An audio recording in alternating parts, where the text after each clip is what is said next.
LabVIEW ini adalah suatu perangkat lunak yang dia berfungsi sebagai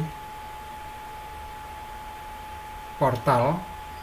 Jadi portalnya tidak hanya portal masuk saja, tapi portal masuk, portal keluar, kemudian alat untuk mengkomunikasikan juga. Jadi sebagai hub mengatur atau mengontrol beberapa perangkat. Misalkan ada perangkat kontrol, perangkat monitoring, pengukuran, atau perangkat proses, plan. Nah, itu bisa dikendalikan lewat LabVIEW. Nah, LabVIEW-nya sendiri dia juga bisa berfungsi sebagai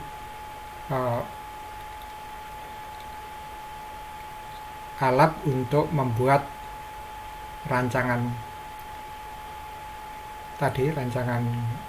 instrumentasi kontrol, instrumentasi kendali, instrumentasi proses atau plan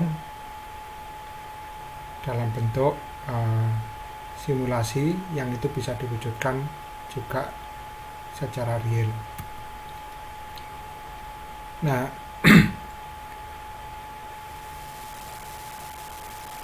instrumentasi sendiri, kita kembali ke minggu lalu, bahwa salah satu fungsi dari instrumentasi itu adalah dia sebagai perangkat yang berfungsi sebagai sistem pengukuran. Sebagai sistem pengukuran dia ada seperti di gambar itu, yang di hadapan itu adalah antena mikrosel, kemudian orang yang megang tangan itu adalah mengukur sinyal yang dikirim dari mikrosel atau diterima dari mikrosel, diukur, dibandingkan, dianalisa. Nah, dalam hal ini yang berlaku sebagai analisator adalah orangnya. Kemudian yang dipegang oleh orang tersebut adalah perangkat pendeteksi dan penampil. Nah, ini sistem pengukuran yang dilakukan oleh manusia dengan mempergunakan instrumentasi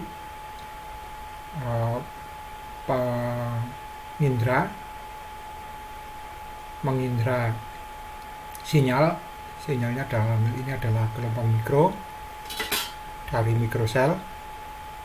Kemudian dia ingin mengecek bagaimana sinyal yang dikirim, diterima, dan seterusnya. Nah, kalau tadi sistem pengukuran, instrumentasi untuk sistem pengukuran, ini instrumentasi untuk sistem kontrol atau proses. Nah, dalam contoh ini sistem kontrol dengan nama sistemnya SCADA. Nanti PR-nya silakan dicek SCADA itu apa.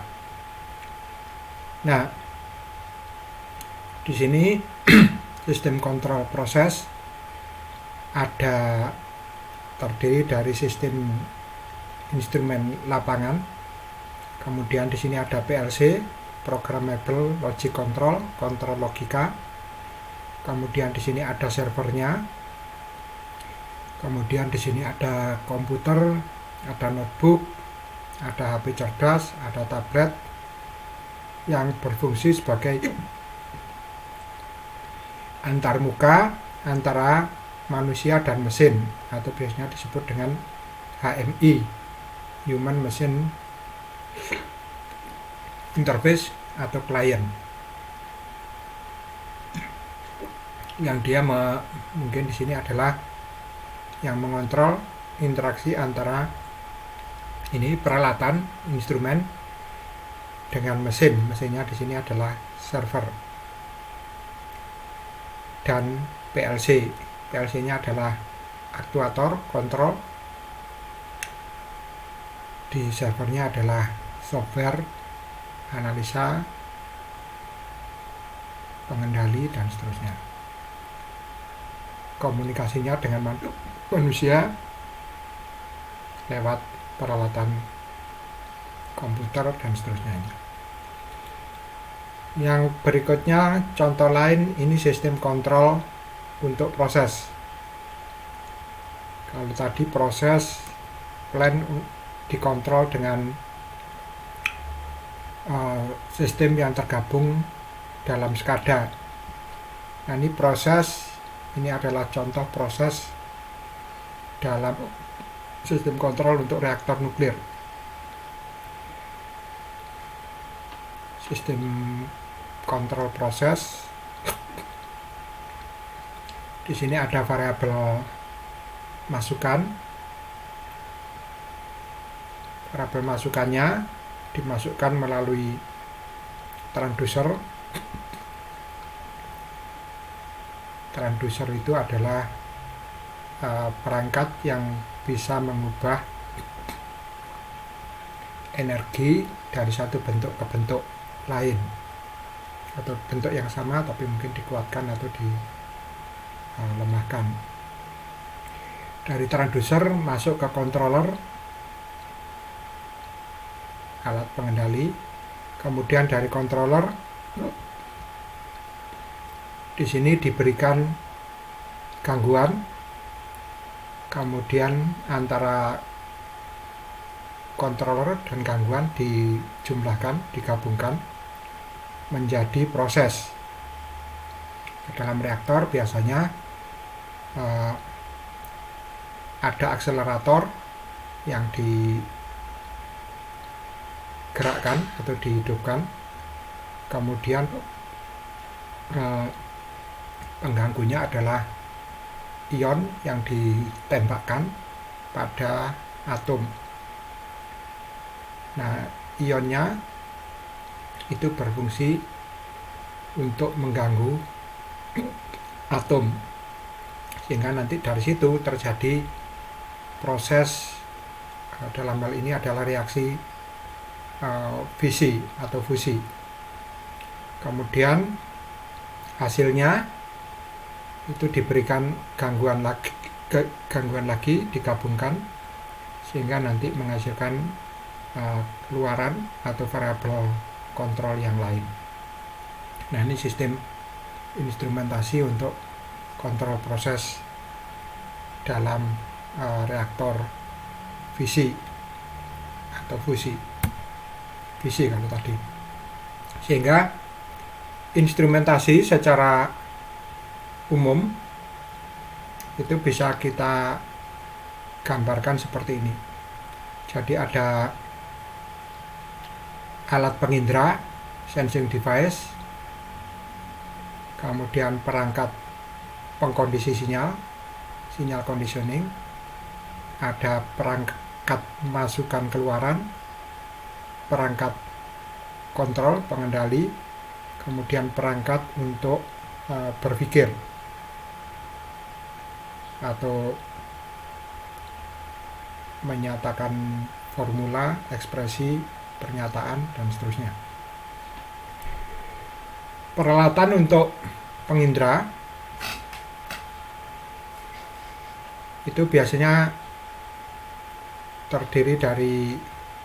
bisa terdiri dari sensor hanya mengindra saja. Kalau aktuator ini biasanya sensor ditambah dengan penguat. Transducer itu biasanya sensor ditambah dengan perangkat pengubah sinyal dari satu bentuk ke bentuk yang lain sinyalnya. Nah, sensing device ini biasanya berfungsi sebagai masukan. Kemudian berikutnya adalah conditioning atau biasanya disebut sebagai pengolah sinyal processing. Salah satu beberapa contohnya adalah ADC, pengubah dari digital ke analog, dari analog ke digital, analog to digital converter. Kemudian DAC, ini kalau ADC biasanya masukan, DAC itu biasanya untuk keluaran, pengubah dari digital ke analog. Kemudian FFT itu untuk merubah domain, fast Fourier transform. Inverse FFT sama untuk mengubah, cuma kalau FFT biasanya mengubah misalkan dari spasial ke temporal, kalau inverse dari kebalikannya dari temporal ke spasial misalkan. Kemudian multiplex, ini yang berfungsi sebagai penggabung seperti tadi, penjumlah, pengali, pembagi, konvolusi, dan seterusnya, itu adalah multiplex. Kemudian perangkat untuk atau instrumen untuk input-output, yaitu adalah peralatan komunikasi, misalkan USB, VISA, GPIB. USB ini biasanya sudah menempel di komputer, VISA ini biasanya juga ditempelkan di dalam, tinggal mencolokkan. USB juga tinggal nyolokkan, butuh kabel USB saja. VISA butuh kabel VISA. GPIB ini juga GPIB ini singkatan General Purpose Interface Bus, jadi bus untuk komunikasi umum, biasanya paralel. Nah, ini peralatan komunikasi. Kemudian peralatan untuk pengendali perangkat itu biasanya disebut driver atau antarmuka, interface. Nah, ini yang berfungsi untuk perangkat pengendali ke output, itu biasanya disebut driver. Kemudian peralatan penunjang atau instrumen asisten, ini termasuk di instrumen I/O atau perangkat input output.